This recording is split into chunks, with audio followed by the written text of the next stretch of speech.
Cameroun Vision ce jour, dans la partie sud du Cameroun. Bienvenue en pleine forêt équatoriale. Bienvenue à la deuxième édition du Baka Dream Days. Bienvenue sur Cameroun Vision, ravi de vous retrouver sur le Cameroun à domicile. Le peuple pygmée du Cameroun a son festival. Il s'agit bel et bien du Baka Dream Days, une initiative de l'ONG Apifem établie du côté de Djoum, dans la partie sud du Cameroun et précisément dans le département du Djaïloba, où nous allons aller de suite retrouver la sympathique dame qui en est initiatrice, mais aussi le premier périple de cette deuxième édition du festival Baka Dream Days. Il s'agit de celui-là qui nous aura conduit de Djoum jusqu'au mont Aquafem. Moteur.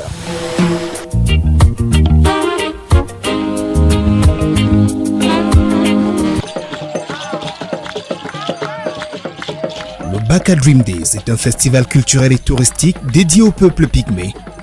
Un concept original de Happy Fête, ONG d'appui à l'autopromotion et l'insertion des femmes, des jeunes et des désœuvrés. Ce qui nous a inspiré dans ce concept, c'est l'idée que nous avons eue de développer un programme promotion du tourisme et RED+ dans les communes forestières du Cameroun, où il est question de voir les différentes potentialités, les différents atouts, tout ce qui peut concourir à ce que les communes forestières du Cameroun deviennent de véritables destinations touristiques. Alors, en se basant sur l'existant, des communes dans lesquelles on trouve les communautés Baka, il se trouve que le taux de tourisme est assez élevé. Et quand on analyse ce taux de tourisme, la majorité des touristes viennent parce qu'ils sont intéressés par ces peuples Baka. Maintenant, il était question, étant donné que nous travaillons également avec ces Baka depuis très longtemps dans le cadre de l'amélioration de leur position économique et sociale, en fait leur autonomisation et leur participation active à la gestion durable des forêts, nous sommes davantage focalisés sur une réflexion autour de ce peuple qui fait quand même une particularité en zone forestière et malheureusement qui n'est pas valorisé, je dirais, reconnu à juste titre, aussi bien en tant qu'être qu'en tant que quelqu'un qui mène des pratiques qui concourent avec la gestion durable de cette forêt qui est en train de disparaître et dont leur vie dépend entièrement. Alors, quand nous avons approfondi la réflexion avec eux, il était question qu'on réfléchisse sur qu'est-ce qu'il y a lieu de faire. Pour pérenniser ce peuple, pour pérenniser leur identité culturelle et pour améliorer leurs conditions d'existence dans leur milieu naturel sans toutefois moderniser quoi que ce soit. Et donc, entre autres axes, il était question de collaborer, je voudrais dire d'impliquer davantage les Baka âgés parce qu'ils ont fait le constat selon lequel beaucoup d'initiatives qui sont développées en leur faveur se font avec les jeunes. Or, si on doit parler des racines d'un peuple, de leur culture, ce n'est pas avec la jeunesse. Et c'est comme ça qu'ils ont sollicité que c'est eux qui soient, je voudrais dire, au devant de la scène. Au devant de la scène, et que c'est eux qui peuvent, parce que maîtrisant encore leurs us et coutumes, qui peuvent maintenant les transmettre à la jeunesse. Une scène qui, en ce mois de décembre de l'an de grâce 2015, présentait le deuxième acte de ce concept qui se veut encore plus original. Djoum, localité située à près de 200 km de San Mélima, abriterait les premières heures du festival avec au programme une randonnée sur le mont Aquafem.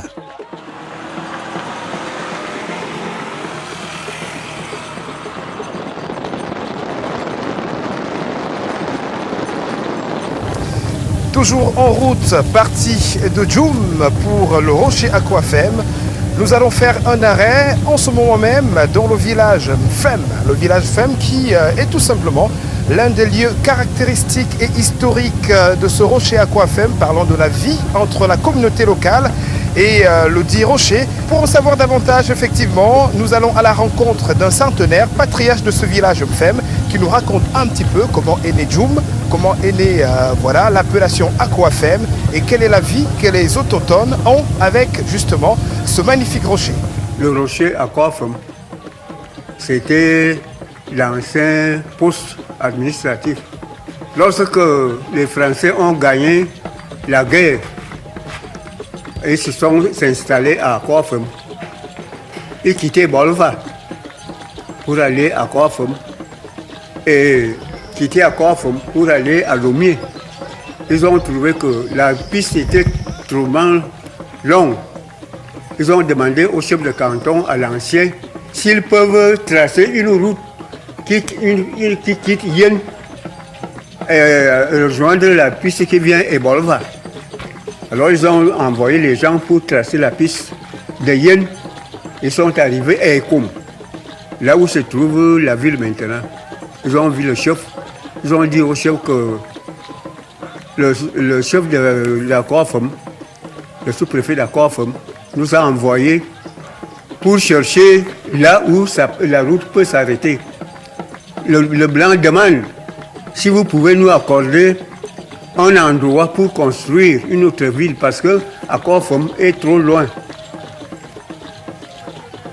Tout le monde a quitté là où ils étaient à Aquafem pour venir s'installer ici parce que la route est courte ici. Alors arrivé à Djoum, le blanc qui était à Aquafem a envoyé le mot à Bolva au chef de région pour lui dire que nous avons quitté Aquafem, maintenant nous avons construit une autre ville.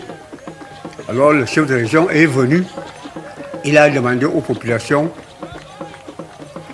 comment vous allez appeler cette ville, parce que là on a appelé Aquafem parce que la ville était à côté du rocher. Le rocher d'Aquafem, on va dire un site charismatique de cette partie de la région du Sud, lequel site a inspiré les colons, on va dire en début d'année 50 par là, parce que c'est exactement ici que Allemands et autres se sont installés pour la première fois et fédéré quelques peuples, on va dire du coin, à savoir notamment les Pygmées Baka venus de l'Est et les autochtones Mfang qui eux d'ores et déjà y étaient installés. Alors c'est à partir d'ici que la civilisation est partie pour se retrouver aujourd'hui du côté de Djoum, parce que partant d'ici pour Ebolova, qui était la métropole, la distance n'était pas très courte. Alors il lui fallut que voilà, ces colons-là essaient de se rapprocher un petit peu d'un site où le trajet partant de là pour San Mélima, autant pour moi, semblait être un peu plus facile. Passons la parole à notre patriarche de Mfem, qui forcément va nous en dire un petit peu davantage. Là, on a appelé Aquafem parce que la ville était à côté du rocher. Donc, le nom d'Aquafem ne doit pas venir encore ici parce que si un étranger vient et il demande où est Aquafem lui-même, on dirait qu'Aquafem est loin. Donc, chercher le moyen de donner un autre nom, d'enlever le nom d'Aquafem.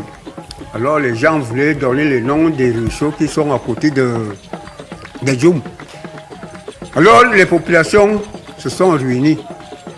Quelqu'un a donné l'idée. Il dit que lorsque une femme part à la pêche, il a un seul panier. Il met tout ce qu'il tue là-dedans. Je vois que le chef de région nous a appelé les 3 axes Fang, Boulou, Zaman. Donc, il nous a emballés dans un paquet. Donc, notre nouveau poste, nous devons l'appeler Djoum. Puisque les Blancs n'appellent pas les choses comme nous les appelons maintenant, ils ont écrit Djoum. Mais les populations des 3 axes ont appelé cette ville Djoum. Djoum, c'est pas Djoum. Donc le nom de Djoum est maintenant parce que c'est le Blanc qui a donné ça. Mais les populations ont donné le nom de Djoum et non pas Djoum. Nous voici donc au troisième refuge de ce magnifique site. Il s'agit du rocher Aquafem. Après le premier, le deuxième, nous sommes au sommet du mont Aquafem, ce sympathique rocher qui est certainement, et ce de loin, le plus gros que comptent les sites touristiques du Cameroun. On peut voir d'ici toute la forêt tropicale de ce grand bassin, avec à gauche le Gabon et à droite le Congo. Un petit peu plus loin quand même, hein. On peut compter encore quelques centaines de kilomètres avant que d'y arriver, mais à partir d'ici, toute la grande forêt tropicale est bel et bien visible. Pour en savoir davantage sur la vie passée et actuelle de la communauté locale avec ce sympathique site, dirigeons-nous vers le chef traditionnel du moment. Bon, il y a beaucoup de choses qu'on ne peut pas vous présenter n'importe comment ici. Donc, il y a des sites, parce que là où nous sommes, là, il y a des sites touristiques, il y a des sites mystiques ici, sous ce rocher, que moi-même je n'ai pas la force, je n'ai pas le droit de présenter aux gens ça n'importe comment. Donc c'était là-bas qu'on nous disait que quand quelqu'un a fait quelque chose de mal ou bien les gens t'ont maudit, c'est là-bas qu'on partait purifier les gens. C'est-à-dire quand vous rentrez là-bas, vous ne pouvez pas sortir de là sans avoir une tache blanche. C'est pour ça qu'on appelait Aquafem. Parce que là, nous on appelle ça Afem. Fem, c'est-à-dire le blanc, voilà, le kaolin, voilà, le kaolin. On appelle ça Fem. Donc quand vous sortez là-bas, vous ne pouvez pas savoir qui vous a mis la tache, mais vous allez sortir là-bas avec une tache blanche. Si un homme a été maudit, il y a un petit rocher à côté, qu'on appelait une dague Kobélier. C'est là qu'on passait purifier les gens qui étaient maudits dans cet endroit. Et il y avait aussi un petit ruisseau. Après avoir fait tout ce qu'ils ont fait là-bas, on va sur le petit ruisseau, on lave celui qui a été maudit, il sera propre. Donc, c'est là nos ancêtres faisaient tout ce qu'ils pouvaient faire dans notre coutume. C'est là que nous avons le lien avec Aquafem. Je viens donc de découvrir une merveille divine. Hein, parce qu'on ne peut pas imaginer un rocher de cette taille, de cette dimension, perdu au cœur de la grande forêt. Donc pour moi, c'est un souvenir inoubliable que je garde de ce séjour à Djoum, sincèrement. Et je quitte ici avec l'envie d'y revenir. Bon, nous sommes arrivés ici depuis hier soir, grâce à la volonté des deux chefs d'État, le président Denis Sassou Nguesso du Congo et le président Paul Biya, qui ont instauré la paix dans l'ensemble de leur territoire et qui ont œuvré pour le bon voisinage et pour que la sécurité et la paix règnent entre le Congo et le Cameroun. C'est dans ce cadre que c'est grâce à cela que nous sommes arrivés ici et nous remercions les deux chefs d'État, nous remercions le gouvernement du Cameroun, nous remercions le gouvernement de Brazzaville. Ce rocher est une très grande richesse que le Cameroun peut mettre en valeur dans l'intérêt de la sous-région, dans l'intérêt du Cameroun, dans l'intérêt du département du Dja et Lobo, dans l'intérêt même du département de la Sanga, parce que nous pouvons en profiter. Ici, sous ce rocher, vous avez là le parterre nordique, où il y a toutes les richesses, le fer, le diamant, l'or, la faune, les éléphants, partout, les singes. Je crois que c'est une grande richesse pour le Cameroun. Il appartient au Cameroun de mettre cela en valeur pour que nous en profitions tous. Nous souhaitons que ça soit un grand site touristique. On a besoin que l'État nous appuie pour sortir de ce monument-là de la forêt. Que ça soit une chose que les gens peuvent partir de partout pour visiter. J'espère que là, on pourra peut-être bénéficier de quelque chose, mais pour le moment, on n'a rien comme bénéfice. Mon père avait les pygmées. Lui aussi faisait la chasse dans la forêt. Il a rencontré un groupe de pygmées. Il leur a dit, nous avons fait des amis. Alors, il a amené les pygmées ici au village. Jusqu'à présent, ces pygmées sont ici. Alors, les pygmées faisaient la chasse et nos parents leur donnaient quelque chose. Voilà pourquoi nous avons des liens avec les Pygmées. Nous ne sommes pas les familles, mais l'amitié entre nos pères et les Pygmées. Donc le blanc a enlevé les Pygmées dans la forêt pour leur dire que vous aussi, vous êtes des personnes comme nous. Il faut que nous tous, nous travaillons ensemble. Il y avait un sous-préfet à Djoum, et colonel Albert. C'est lui qui a enlevé les Pygmées dans la forêt et les amenés ici. Nous avons été à Aquafem parce que Aquafem, qui est un site touristique mystérieux dans la commune de Djoum, n'est pas connu de beaucoup de gens. À la première édition, nous y avons été et il était question qu'à cette deuxième édition, on consolide d'abord ce qui a commencé à la première édition. Nous y sommes allés et c'est vrai, au niveau du site, il n'y a pas eu un très grand changement.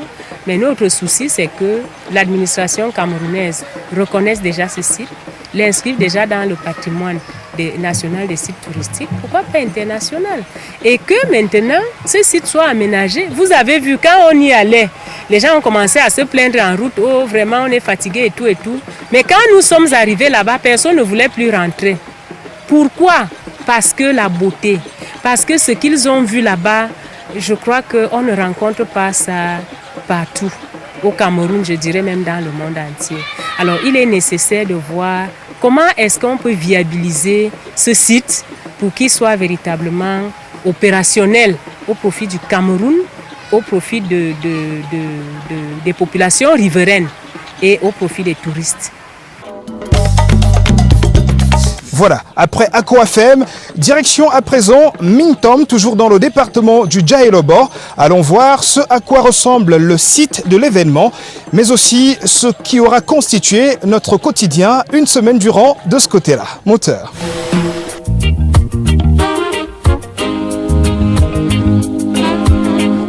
sont partis vers l'ouest et même ceux qui ont décalé vers les zones des forêts. Après Djoum et notre périple sur la montagne rocheuse d'Aquafem. La suite du festival Baka Dream Days nous conduit dès le lendemain à une centaine de kilomètres plus loin. Précisément dans la commune de Mintom, toujours dans le département du Djaïlobo. Qu'est-ce qui peut permettre d'expliquer l'intégration du Cameroun, à partir de l'intégration du Cameroun, à partir de la démarche? C'est le site que vous évoquez.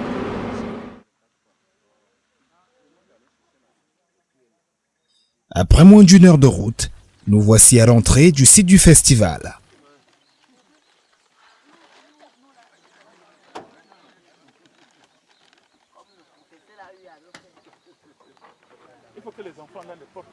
Quelques jeunes bras porteurs Baka nous y attendent.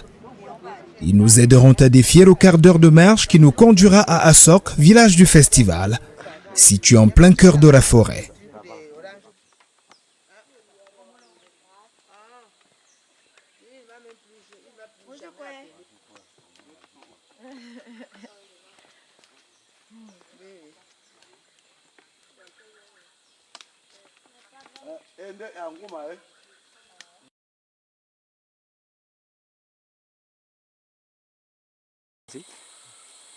Le parcours est fait de découvertes.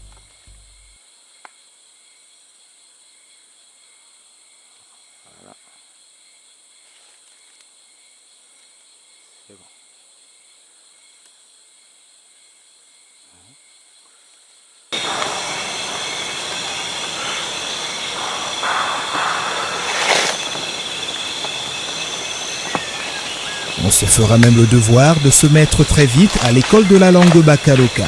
Bonjour. Comment on dit bonjour dans votre langue? Modjoukwe. Modjoukwe. Modjoukwe. Ok, merci.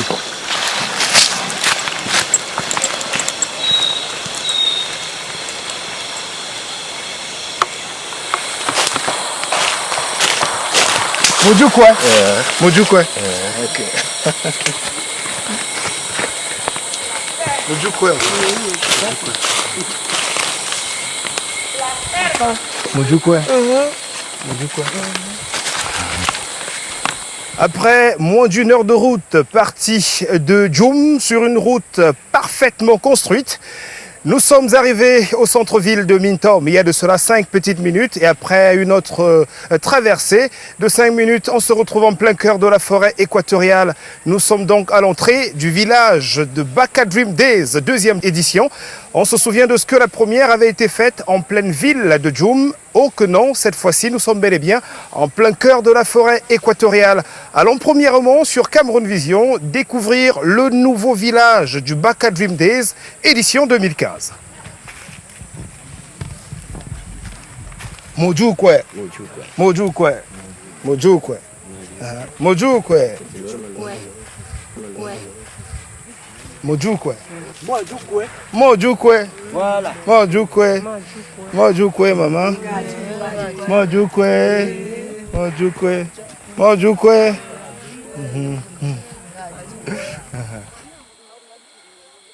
Un site du festival Baka Dream Days édition 2015 dont la découverte ne se raconte pas. Délectons-nous plutôt des images.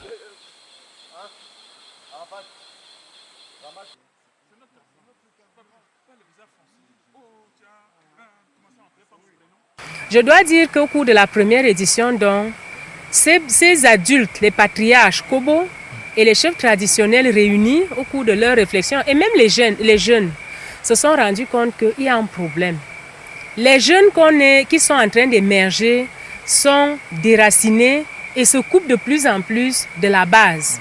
Or, avec les Kobo qui ont le souci de pérenniser leurs us et coutumes, eux, ils n'ont pas besoin d'un positionnement, d'un leadership et autres, mais ils sont disposés à transférer ces connaissances aux jeunes pour la pérennisation de tout ceci.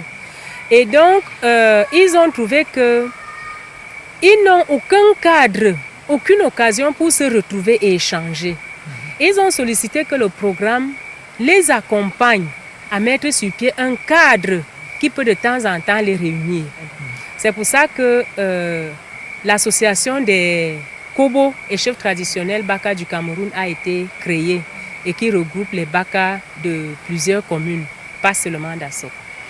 Maintenant, ils ont demandé, ils ont dit, il y en a qui ne sont même pas partis au festival de Djoum, parce que pour eux, ce qui se fait en ville n'a rien à voir avec leur tradition.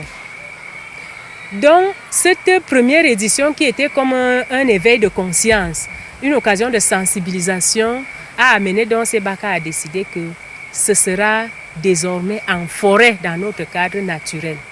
Alors voilà la plus grande innovation de cette édition. Vous-même, vous avez vu le site. C'est tout simplement magnifique.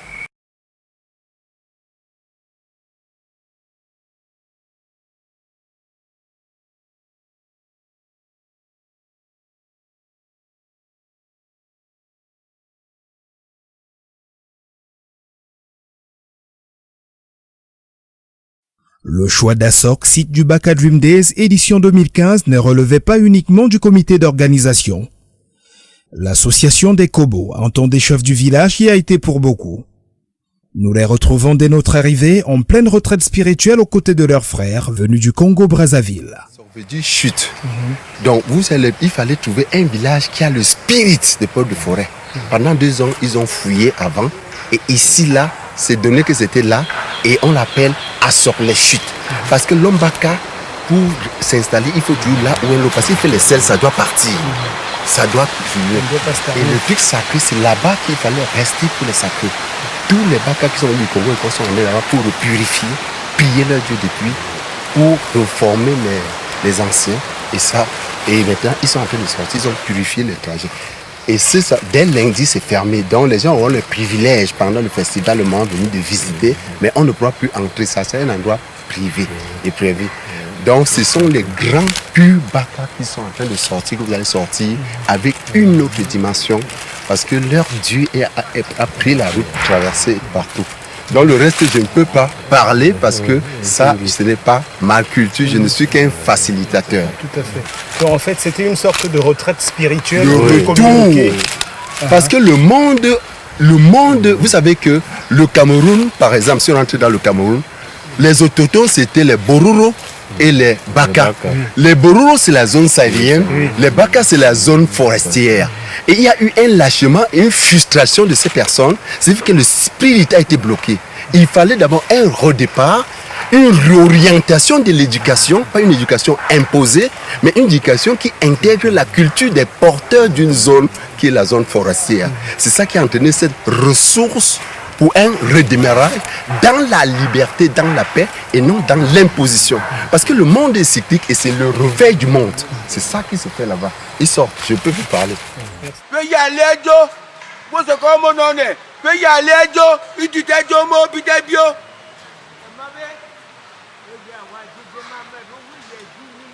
Il a dit toi. Il t'a maman. Là.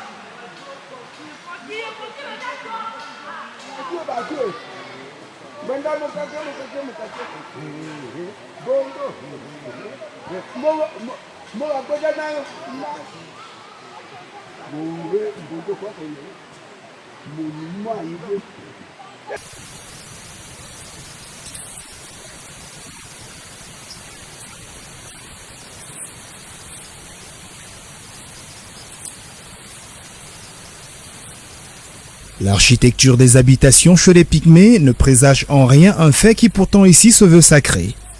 Seules les femmes ont l'apanage de la construction de ces cases appelées mongolo.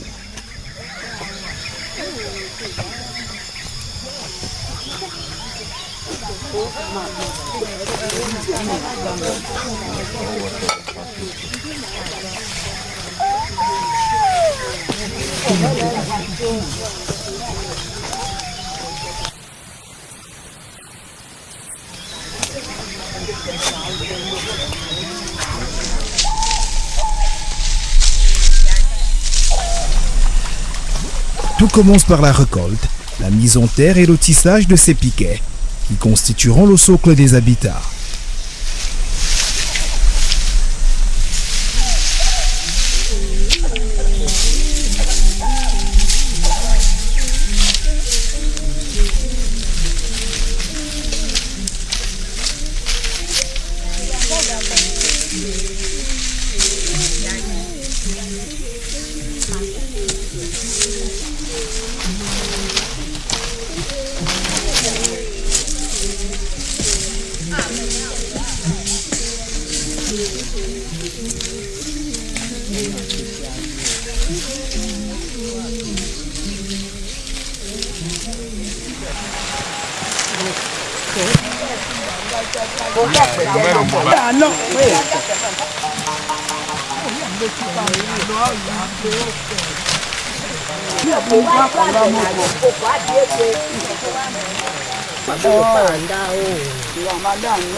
Il faudra ensuite réunir le feuillage approprié, le préparer et fixer sur les socles déjà terrés.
Les voilà donc achevés, les Mungulu qui nous serviront d'hébergement le festival durant.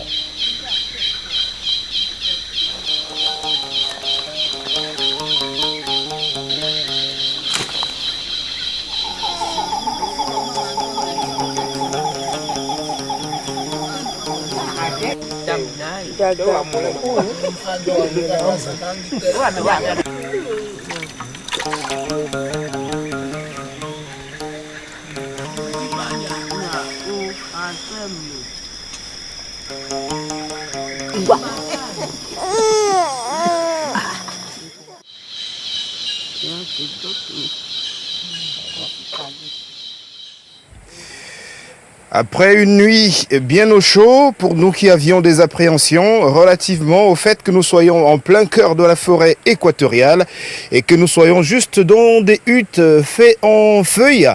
Une nuit bien au chaud donc dans ces huttes des pygmées Baka. Nous y sommes aujourd'hui relativement à la 3e journée de notre festival Baka Dream Days. Après une nuit donc au chaud dans ces sympathiques huttes concoctées pour la circonstance, encore que ce sont leurs habitats classiques.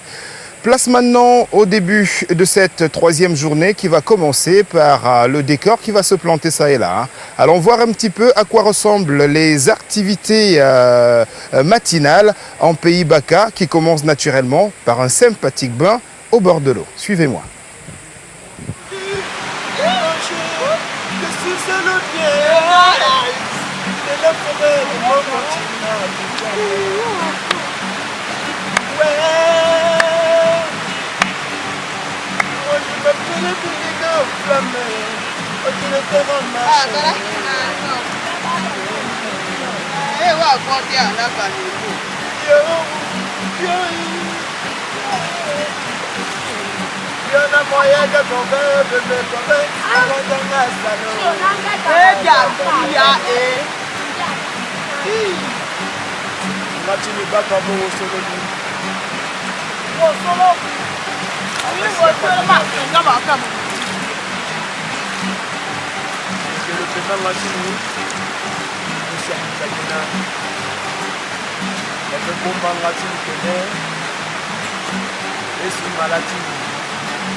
Une toilette de fortune bien rythmée par ce pygmée Baka venu du Congo.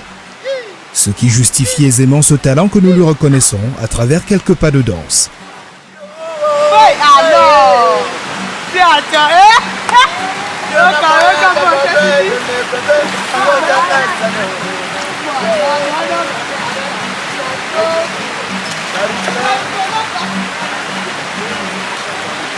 Oui.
On va danser.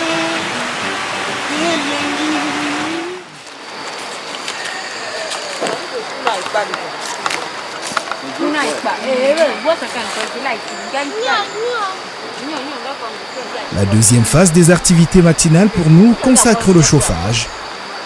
Chacun se débrouille comme il peut pour se trouver une source de chaleur.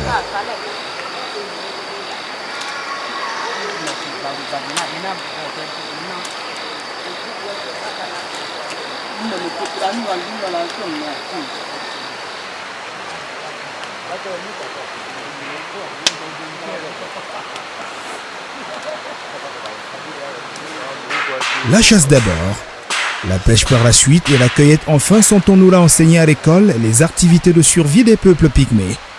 Lesquelles?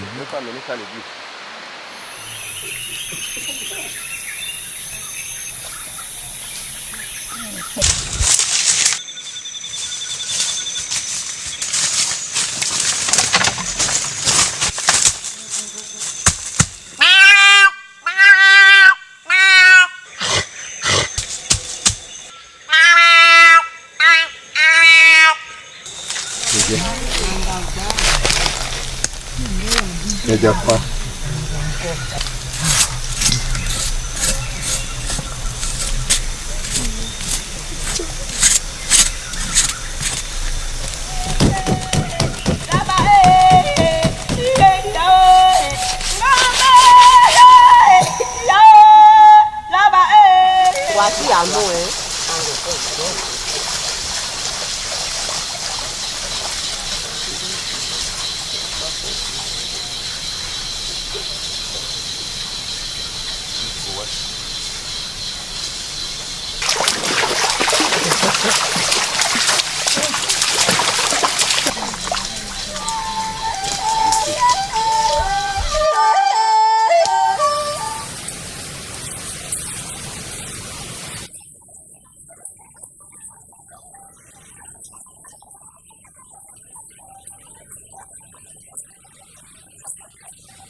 Bang kata mau kokolo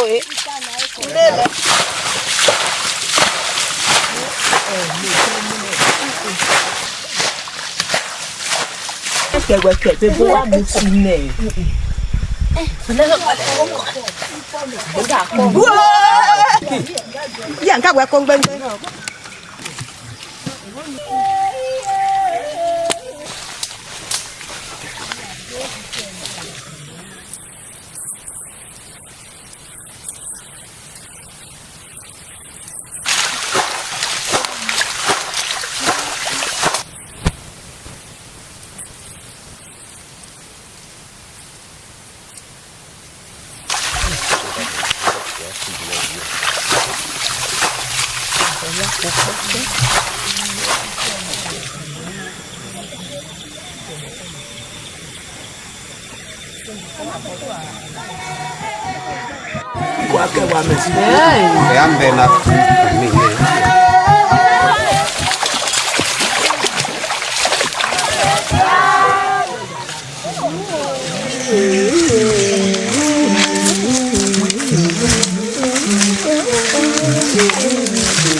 Voilà un site du festival plutôt rustique et magnifique, sans oublier le côté éclectique, qui nous aura donc permis de découvrir un certain nombre de choses, dont nos nuitées. Dans les Mungulu, les sympathiques cases pygmées, on en aura aussi suffisamment appris sur la chasse, la pêche ainsi que la cueillette. Allons voir à présent comment est-ce qu'ils font pour faire du feu de bois, parce que de ce côté-là, il n'y a ni de briquet, ni d'autres types d'allumettes. Voyons un petit peu comment ils s'y prennent pour faire du feu en forêt équatoriale. C'est le peuple Baka naturellement. Moteur. Je pars comme ça chercher le coton. Je n'ai plus de coton dans mon sac à feu.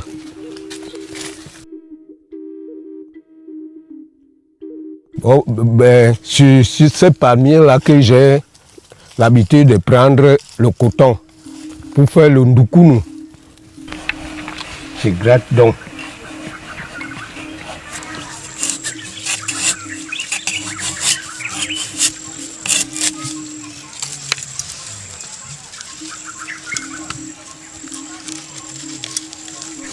C'est ça, le coton.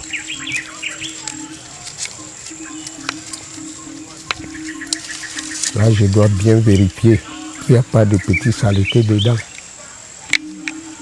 Là, c'est bien sec. Je n'ai pas besoin de mettre sur la clé. Là, quand je vais mélanger maintenant, j'aurai mon feu. Partir à la chasse, je n'aurai pas besoin d'amener la braise du bois.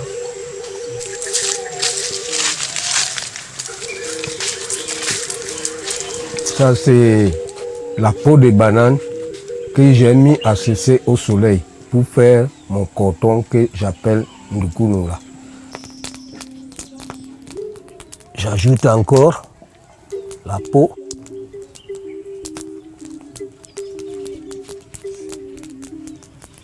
Je dois laisser d'abord brûler.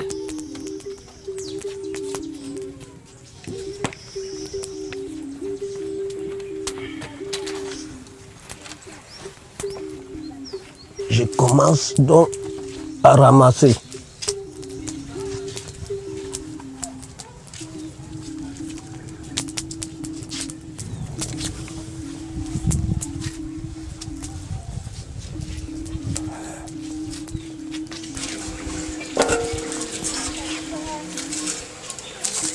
Je vais commencer à écraser.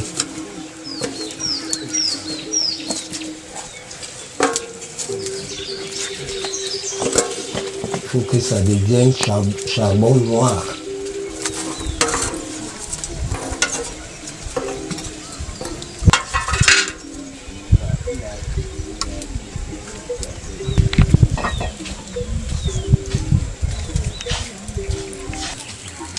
Ça c'est le charbon. Je tourne. Ça c'est le mélange.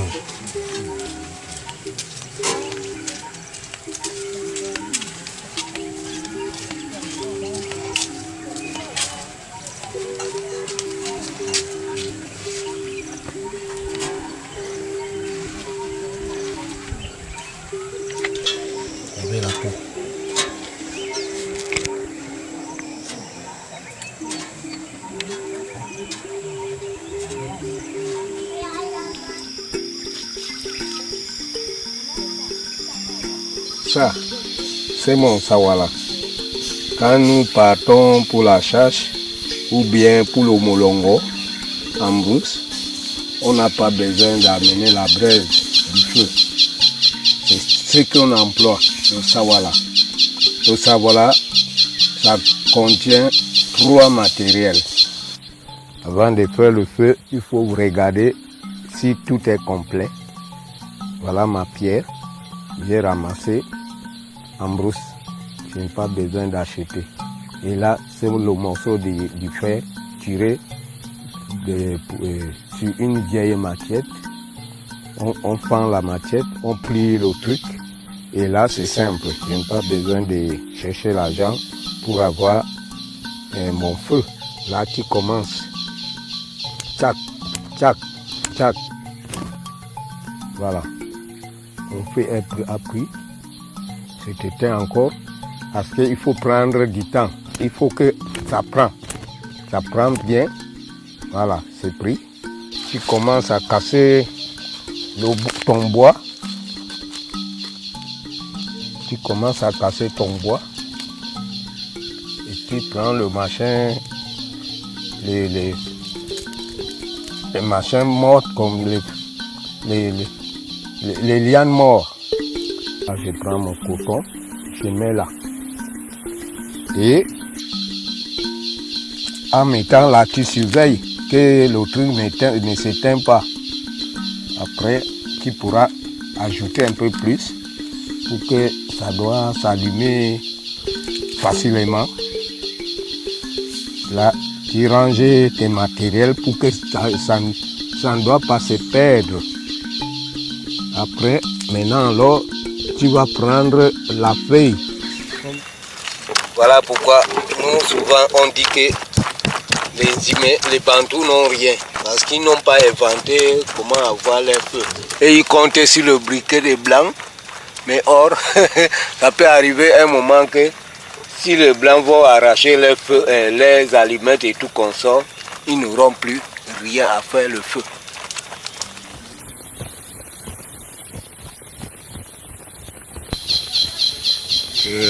L'année dernière, c'était un peu artificiel, n'est-ce pas, en plein centre urbain, mais cette fois-ci, nous sommes revenus dans le milieu naturel du Baka et c'est beaucoup plus expressif.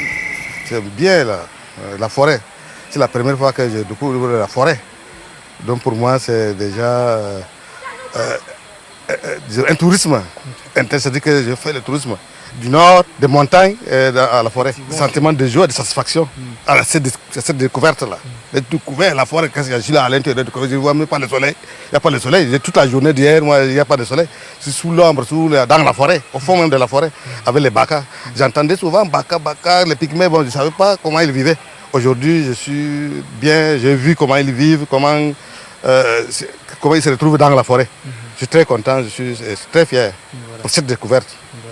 Une grande forêt que moi je ne connais pas en France. Je me sens bien ici. J'ai trouvé que le site était vraiment très très beau. C'est la première fois que je rentrais dans un Mongoulou. Après, oui, vraiment ça émane tout ce que je retrouve au travers de l'Afrique.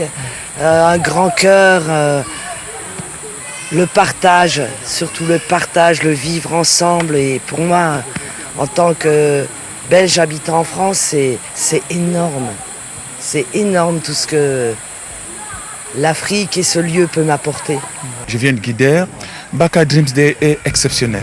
De par les lieux, de par les personnes, et toute la différence y est.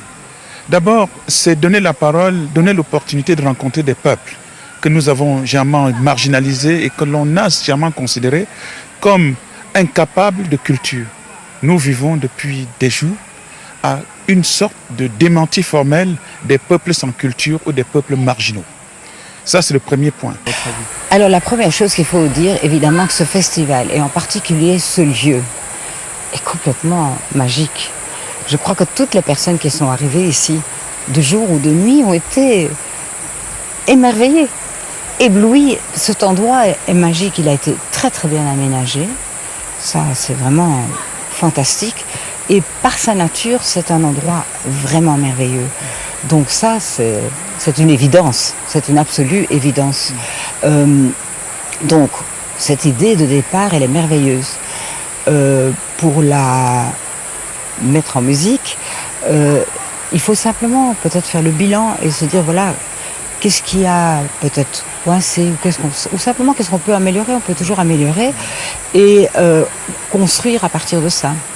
C'est des lieux qui sont magiques. Le mot, on n'aime pas l'utiliser scientifiquement, mais c'est des lieux exceptionnels, aussi bien sur le plan naturel que sur le plan, je voulais dire, écologique, et que sur la dimension, l'implication de l'homme dans l'anthropisation des sites.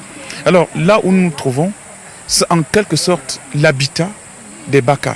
Et nous qui vivons venant des régions, enfin venant d'autres régions, des régions périphériques, on est pratiquement subjugués. On est complètement attiré par la beauté aussi bien sur le plan de la vie, la tranquillité, que sur le plan de toutes les opportunités que cela peut offrir à tout être humain. Donc dire que le Baka vit en forêt, le Baka est primitif, je pense qu'ils ont su adapter la vie à l'environnement, ils ont su s'adapter à un milieu qui, manifestement, nous paraît tout à fait acceptable, vivable. Et pour tout dire, c'est un milieu qui est enfin, utile et généreux. Voilà donc le côté découverte et enseignement de la deuxième édition du Baka Dream Days. Tenez-vous tranquille, une deuxième édition de Cameroun Vision consacrera cette fois-là le contenu réel du festival, deuxième édition avec une troisième d'ailleurs qui est déjà en chantier. On a rendez-vous en mars de l'an de grâce 2017 pour le troisième rendez-vous du peuple pygmée Baka du Cameroun, de la République centrafricaine et du Congo-Brazzaville. Stop et fin pour cette première édition donc consacrée au festival Baka Dream Days. Rendez-vous au prochain numéro pour une autre histoire de Pygmée. Cette fois-là, il sera une question de soutenance d'une thèse doctorale en pleine forêt équatoriale. On préfère se taire à ce niveau. Rendez-vous donc dans la prochaine édition pour voir exactement de quoi il s'agira. Il s'agit d'un événement Serre de Tola. Merci d'avoir été des nôtres. Juste le temps de vous rappeler que le cadrage était assuré par le duo Zigoto Chaya Chameni et Willy Lignard. Rendez-vous donc au prochain numéro de Cameroun Vision. En attendant, prenez soin de vous et surtout, gardez votre Cameroun Vision.